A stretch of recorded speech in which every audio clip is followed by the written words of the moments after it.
வாங்கிட்டேன். நிங்பிங் மெதுவாக சொன்னாள். ஒரு கல்யாணம் வாழ்க்கையில் ஒரே தடவைதான் நடக்கும். அதனால உனக்கு கிடைக்க வேண்டிய எல்லா சிறந்த விஷயங்களையும் நான் தரணும். இன்னொரு விஷயம், எந்த சூழ்நிலையிலும் நான் உன்னை விட்டு டிவோர்ஸ் வாங்க மாட்டேன். இதுதான் என் வாக்குறுதி. அவளுடைய குரல் என் காதில் விழுந்த அந்த நொடியே பாய் நிங்பிங் திரும்பி என்னை பார்த்தாள். அவள் கண்களில் ஒரு கணம் ஏராளமான உணர்ச்சிகள் மின்னின.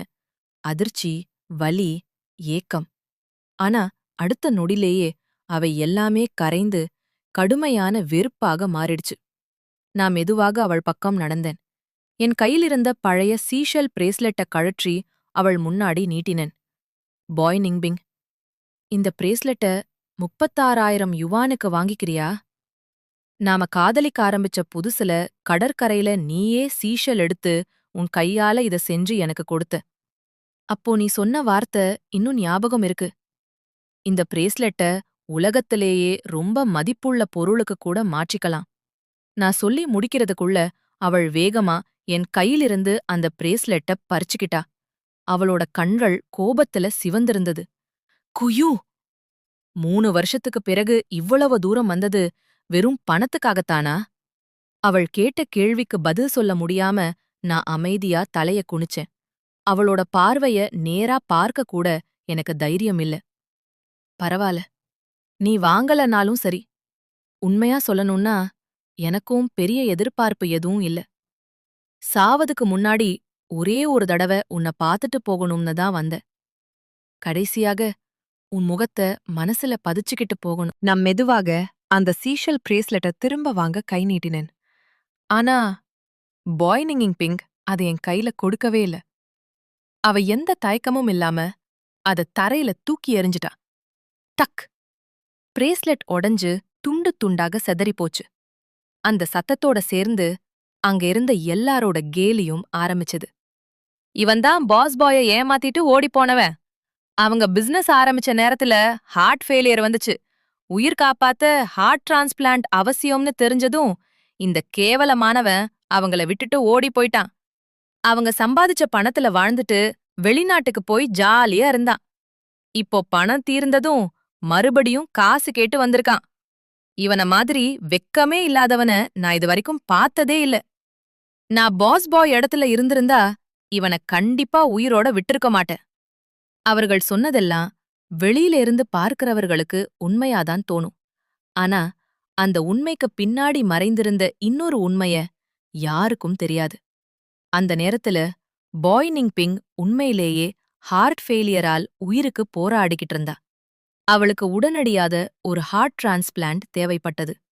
நான் எவ்வளவோ இடங்களில் தேடி இறுதியில் அவளுக்கு பொருந்துற ஒரு இதயத்த கண்டுபிடிச்சேன். ஆனா அந்த இதயத்த தானம் கொடுக்க தயாரா இருந்த குடும்பத்துக்கு ஒரே ஒரு நிபந்தனை இருந்தது. அந்த இதயத்தோட உரிமையாளரின் அப்பா ஒரு புதிய மருந்த ஆராய்ச்சி பண்ணிக்கிட்டு இருந்த விஞ்ஞானி. என் மகனோட இதயத்த நீ எடுத்துக்கலாம், ஆனா அதுக்கு பதிலா என் புதிய மருந்த முதல்ல உன்மேல டெஸ்ட் பண்ணணும். அவரோட நிபந்தனை அதுதான். அந்த மருந்து எவ்ளோ ஆபத்தானதுன்னு எனக்கே தெரியும். நிங்பிங்குக்கு இதெல்லாம் தெரிஞ்சா அவ எந்த சூழ்நிலையிலும் இதை ஏற்க மாட்டா. அதனால அவள காப்பாத்துறதுக்காக நானே அவள விட்டுப் போற மாதிரி ஒரு நாடகம் ஆடினேன். அவ என்ன வெறுக்கணும், அதுதான் நான் நினைச்சேன். 3 வருடங்கள்.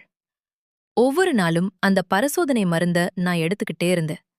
ஆரம்பத்திலெல்லாம் சாதாரணமாத்தான் இருந்தது. ஆனா நாள் போக போக அந்த மருந்து என் உடம்ப கொஞ்சம் கொஞ்சமா சிதைக்க ஆரம்பிச்சது.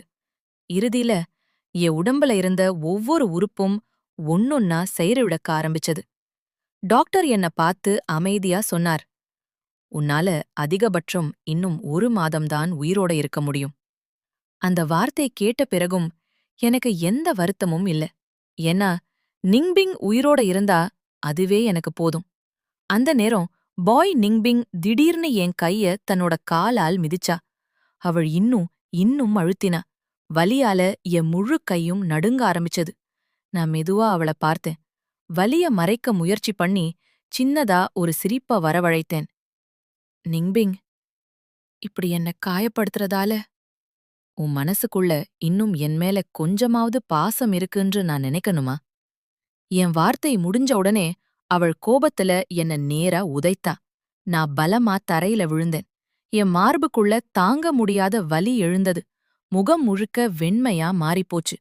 வலியால கத்தணும் போல இருந்துச்சு. ஆனா அந்த சத்தம் கூட வெளிய வரக்கூடாதுன்னு நான் பல்ல கடிச்சுக்கிட்டு அமைதியா இருந்தேன். மெதுவா கீழ குனிஞ்சு தரையில சிதறி கிடந்த அந்த சீஷெல் பிரேஸ்லெட்டோட ஒவ்வொரு துண்டையும் ரொம்ப கவனமா எடுத்தேன். ஒவ்வொரு துண்டும் எங்களோட நினைவுகள மாதிரி இருந்தது. அத எல்லாத்தையும் என் சட்ட பாக்கெட்ல போட்டுக்கிட்டு அமைதியா அங்கிருந்து கிளம்ப தயாரானேன். நான் அங்கிருந்து கிளம்ப போன அந்த நேரத்துல கூட்டுக்குள்ள இருந்த ஒருத்தன் சிரிச்சுக்கிட்டே சொன்னான். ஏ, 3 வருஷத்துக்கு முன்னாடி 10,000 யுவானுக்காகத்தானே அந்த வேலை செஞ்ச? இதோ இன்னொரு 10,000 அப்படின்னு சொல்லிட்டு ஒரு கட்டு பணத்த என் முகத்துல தூக்கி எறிஞ்சான். அதுக்கப்புறம் மற்றவர்களும் ஒவ்வொருத்தரா சிரிச்சுக்கிட்டே பணக்கட்டுகள என் மேல எரிய ஆரம்பிச்சாங்க. இது போதலனா சொல்லு, இன்னும் தரோம். காசுக்காக எதுவும் செய்றவன்தானே நீ? அவங்க ஒவ்வொரு வார்த்தையும் என் மனச கத்தியால குத்துற மாதிரி இருந்தது. அவமானத்துல என் முகமே எரியற மாதிரி இருந்துச்சு. என் சுயமரியாதை அந்த தரையில செதறி கிடந்த பணத்தோட சேர்ந்து நொறுங்கி போச்சு. எப்படியாவது அங்கிருந்து தப்பிச்சு போயிடணும்னு நினைச்சேன். ஆனா அவங்க என்ன சுட்டி வட்டமா நின்னுட்டாங்க. யாரும் வெளிய போக விடல. அந்த நேரம் பாய் நிங்பிங் குளிர்ந்த குரலில் சொன்னாள், வாங்க, போகலாம். இவன மாதிரி ஒருத்தன இன்னொரு தடவ கூட பார்க்க வேண்டிய அவசியமே இல்ல. அவளும் சோம் ஜிங்கியானும் காரை நோக்கி நடந்தாங்க. இருவரும் கார்ல ஏறப்போன அந்த நொடியே என் கண் முன்னாடி எல்லாமே மங்க ஆரம்பிச்சது. திடீர்னு யாரோ என்ன சுற்றி நிக்கிற மாதிரி தோணுச்சு. நான் மெதுவா தரையில முழங்காலிட்டு உட்கார்ந்தேன். என் உடம்ப நானே இறுக்கமா கட்டி பிடிச்சுக்கிட்டேன். பார்வை முழுக்க மங்கி போயிடுச்சு. அந்த சில வினாடிகள் நான் மீண்டும் என் சிறு வயசுக்கே திரும்பிப் போன மாதிரி இருந்தது. அப்போ எனக்கு பயமா இருந்தா என்ன காப்பாத்த ஒருத்தர் எப்போதும் வந்துடுவார். ஆனா இந்த தடவ என்ன காப்பாத்த யாருமே வரல.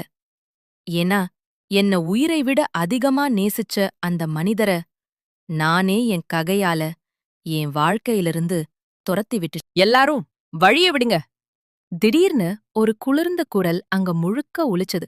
அடுத்த நொடியே யாரோ ஒரு சூடான கோட்ட என் தோள் மேல் போர்த்தினாங்க. நான் மெதுவா தலை தூக்கி பார்த்தேன். அது லியூ ருயான். அவ என்ன பார்த்து குளிர்ந்த குரல்ல கேட்டாள். குயூ. என்ன விட்டுட்டு அவளோட வெளிநாட்டுக்கு போனே இல்லையா? இப்போ ஏன் இந்த நிலைமையில இருக்க? அவளோட குரல் ரொம்ப குளிர்ச்சியா இருந்தது.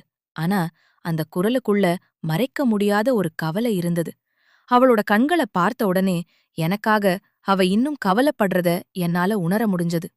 நான் ஒரு சின்ன சிரிப்ப வரவழைக்க முயற்சி பண்ணினேன். அவ என்ன பயன்படுத்திட்டு தூக்கி போட்டுட்டா.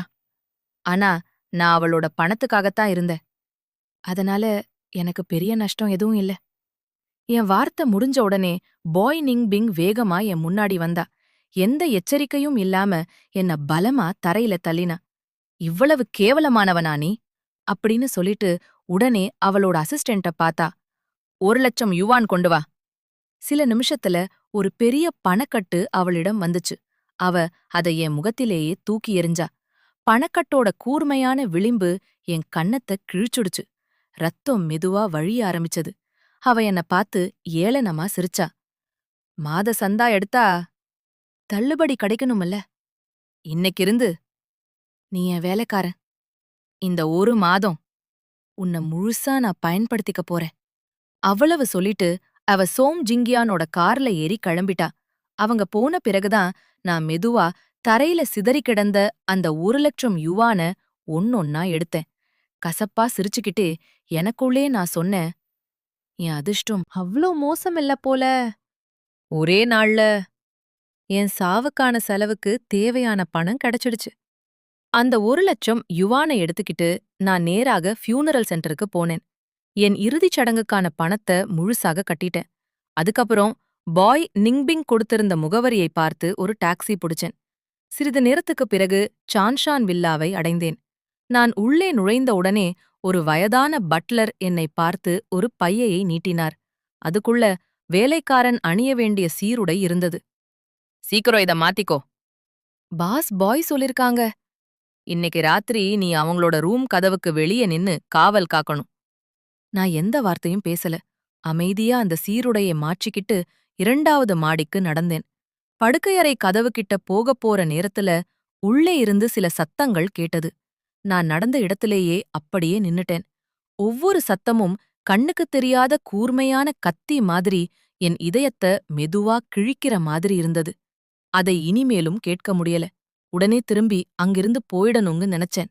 ஆனா நான் திரும்புறதுக்குள்ள கதவு திடீர்னு திறந்துச்சு.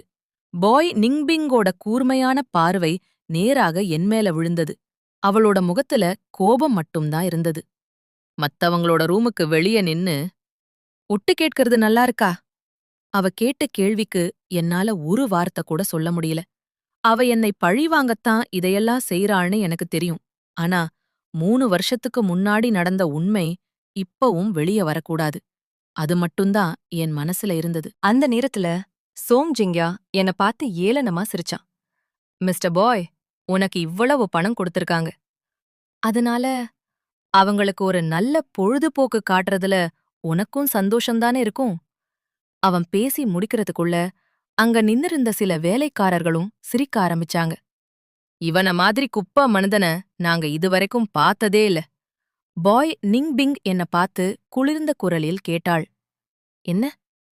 பணத்துக்காக எதுவும் செய்ய தயாரா இருக்கியா? அவளோட கண்கள நேராக பார்த்தேன். என் உள்ளம் நொறுங்கிக்கிட்டே இருந்தாலும் வெளியில ஒரு போலி சிரிப்ப மட்டும் காட்டினேன். ஆமா, பணத்துக்காக யார் வேண்டாம்னு சொல்வாங்க? நான் அப்படி சொன்ன உடனே அவளோட முகம் இன்னும் இருண்டு போச்சு. வெறுப்போட என்ன தள்ளி விட்டு சொன்னா. உன்ன மாதிரி மனிதர்கள பார்க்கவே எனக்கு அருவருப்பா இருக்கு. ஆனா மிருகங்களுக்கு அதுல எந்த பிரச்சனையும் இருக்காது. அவளோட குரல் இன்னும் குளிர்ந்தது. இவன பின்னாடி இருக்கிற கூண்டுக்கு கூட்டிட்டு போங்க. அவ உத்தரவு கொடுத்ததும் 2 வேலைக்காரர்கள் உடனே வந்து என்ன பலவந்தமா இழுத்துக்கிட்டு போனாங்க. வீட்டோட பின்புறம் போனதுக்கு பிறகுதான் அவ என்ன செய்யப் போறாள்னு எனக்கு புரிஞ்சது. அங்க ஒரு பெரிய இரும்பு கூண்டு இருந்தது. அதுக்குள்ள ஒரு முரட்டுத்தனமான கொடூரமான நாய். அதோட கூர்மையான பற்கள் வெளிய தெரிய அது என்ன பார்த்துக்கிட்டே உறுமிச்சு. அந்த காட்சிய பார்த்த உடனே என் உடம்பே நடுங்க ஆரம்பிச்சது. சின்ன வயசுல அனாதை இல்லத்துல இருந்தப்போ ஒரு நாய் என்ன மோசமா கடிச்சிருந்தது. அந்த நாளிலிருந்து எனக்கு நாய்னா உயிர் பயம். வேண்டா, தயவு செய்து என்ன உள்ள போடாதீங்க, என்ன விட்டுடுங்க. நான் பயத்துல கத்த ஆரம்பிச்சேன். என் குரல் முழுக்க நடுங்கிக்கிட்டே இருந்தது. தயவு செய்து என்ன விட்டுடுங்க. என்னால முடியாது. ஆனா பாய்னிங் பிங் முகத்துல எந்த இரக்கமும் தெரியல. அவ குளிர்ந்த பார்வையோட என்ன பார்த்துக்கிட்டே சொன்னா. என்ன கூயு? பணத்துக்காக எதுவும் செய்ய தயார் என்று நீதானே சொன்ன. இப்போ மட்டும் ஏன் இவ்வளவு பயப்படுற? அவளோட வார்த்தைகள் என் இதயத்தையே குத்தின. நான் முழுசா நடுங்கிக்கிட்டே என் பயத்த மறைக்க முயற்சி பண்ணேன். ஆமா, பணத்துக்காக நான் எதுவும் செய்வேன். ஆனா 1,00,000 போதாது. இன்னொரு 1,00,000 சேர்த்து கொடுங்க. என் வாயிலிருந்து அந்த வார்த்தைகள் வந்த உடனே அங்க இருந்த எல்லாரும் கேலி சிரிப்பு சிரிச்சாங்க. பாய்னிங் பிங் ஒரு நொடியும் யோசிக்கல. சரி, இன்னொரு 1,00,000. இவன உள்ள பூட்டுங்க. அவளோட கட்டளை வந்ததும் அந்த வேலைக்காரர்கள் என்னை பலவந்தமா தூக்கி நேராக அந்த இரும்பு கூண்டுக்குள்ள தள்ளினாங்க. டங்! கூண்டோட கதவு சத்தமா மூடப்பட்டுச்சு. பூட்டும் போட்டுட்டாங்க. அடுத்த நொடியே அந்த கொடூரமான நாய் உருமிக்கிட்டே என் பக்கம் பாஞ்சுச்சு. பயத்துல நான் உடனே கூண்டோட கம்பிகள இறுக்கமா பிடிச்சுக்கிட்டேன். என் மூச்சே சரியா வரல. என் உடம்பு முழுக்க கட்டுப்பாடில்லாம நடுங்க ஆரம்பிச்சது. அந்த பல வருடங்களா மனசுக்குள்ள புதைஞ்சு கிடந்த பயம் மீண்டும் என்ன முழுசா விழுங்க ஆரம்பிச்சது. இனி என்னால தாங்க முடியல. என் தைரியம் முழுசா உடைஞ்சு போச்சு. நான் அழுதுகிட்டே கத்த ஆரம்பிச்சேன். பாய் நிங்பிங், நான் தப்பு பண்ணிட்டேன். எல்லா தப்பும் என்னோடதுதான்.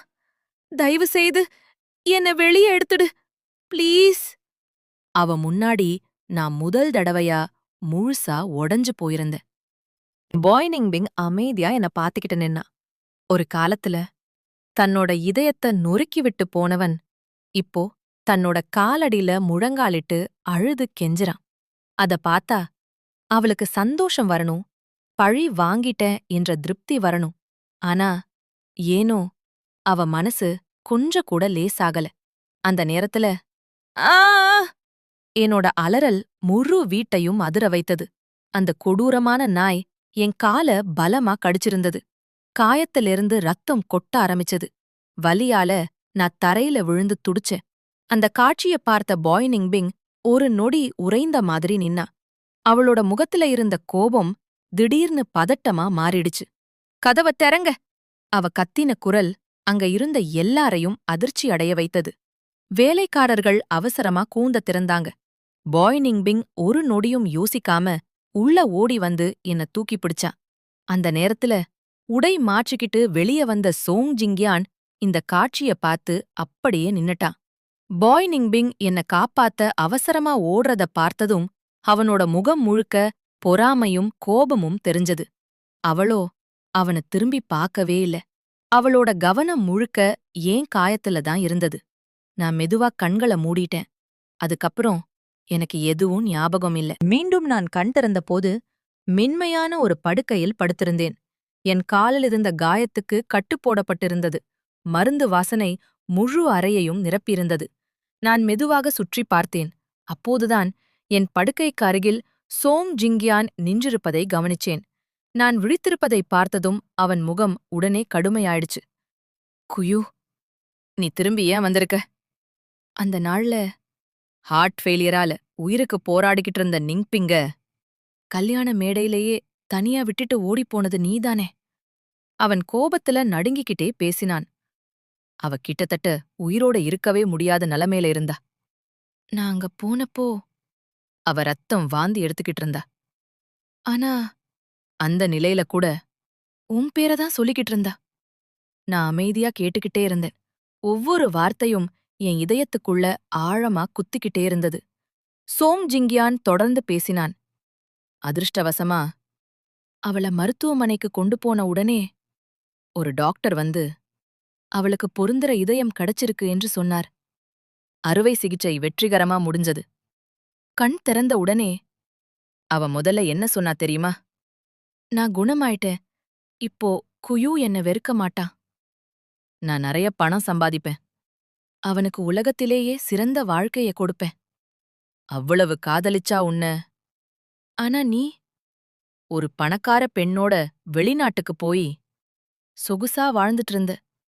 உனக்கு அவளோட காதலுக்கு எந்த மதிப்புமே இல்ல. அவன் ஒவ்வொரு வார்த்தையும் என் மனச நொறுக்கிக்கிட்டே இருந்தது.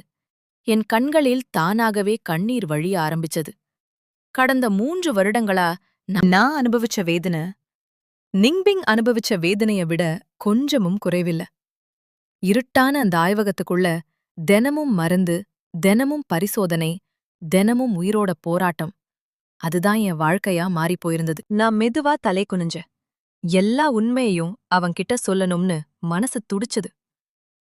நான் பணத்துக்காக வரல. நான் சீக்கிரமே சாகப் போறேன்.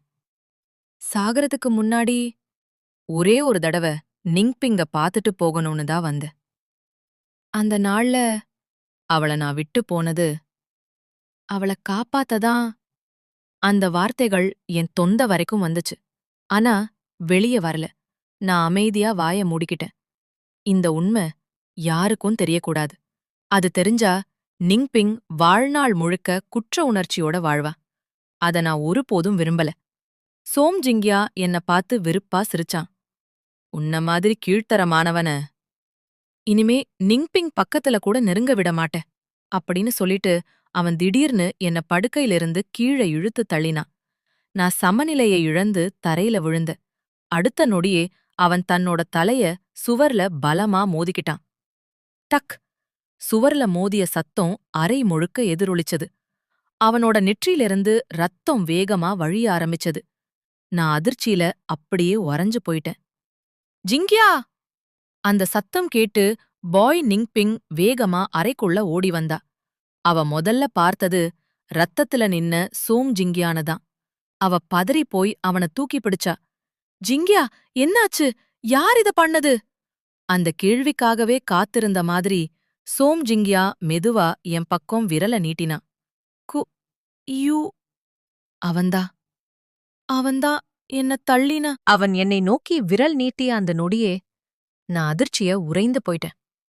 இப்படி ஒரு பொய்ய அவன் சொல்லுவான்னு நான் கனவுல கூட நினைக்கல. இல்ல, நிங் பிங். நான் எதுவும் செய்யல. நான் அவசரமா விளக்க முயற்சி பண்ணேன். ஆனா என் பேச்ச முழுசா கேட்கவே அவ தயாரா இல்ல. பாய் நிங்பிங் என்ன பார்த்த பார்வை இதுவரைக்கும் இருந்ததை விட இன்னும் குளிர்ச்சியா இருந்தது. அடுத்த நொடியே அவ வேகமா வந்து என்ன பலமா உதைத்தா.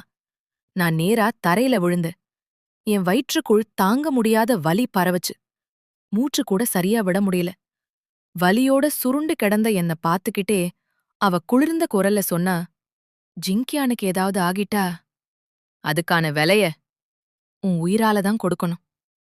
அந்த ஒரு வாக்கியம் என் இதயத்தையே நொறுக்கி சிதறடிச்சது. நான் அமைதியா அவள பாத்துக்கிட்டே இருந்தேன். ஒரு காலத்துல என்ன உயிரை விட அதிகமா காதலிச்ச அந்த பெண் இன்னைக்கு என் உயிரையே வாங்க தயாரா நின்னிருந்தா. அவளோ இன்னொரு நொடியும் தாமதிக்கல. சோம் ஜிங்கியான தாங்கி பிடிச்சுக்கிட்டு அவசரமா மருத்துவமனைக்கு புறப்பட்டு போயிட்டா. அறை முழுக்க அமைதி. நான் மட்டும் தரையில தனியா கடந்த. என் வயிற்று வலி என் உடம்போட ஒவ்வொரு உறுப்பையும் கிழிச்ச மாதிரி இருந்தது. ஆனா அதையெல்லாம் விட என் இதயத்துல இருந்த வலி 1000 மடங்கு அதிகமா இருந்தது. 3 வருடங்களுக்கு முன்பு அவள காப்பாத்த நான் எல்லாத்தையும் இழந்தேன். என் காதல, என் எதிர்காலத்த, என் உடல் நலத்த. இப்போ என் உயிரையே இழக்கப் போறேன். ஆனா அந்த உண்மைய அவ ஒருபோதும் தெரிஞ்சுக்க மாட்டா. அவளோட மனசுல நான் இன்னும் பணத்துக்காக காதல விற்ற ஒரு துரோகிதான்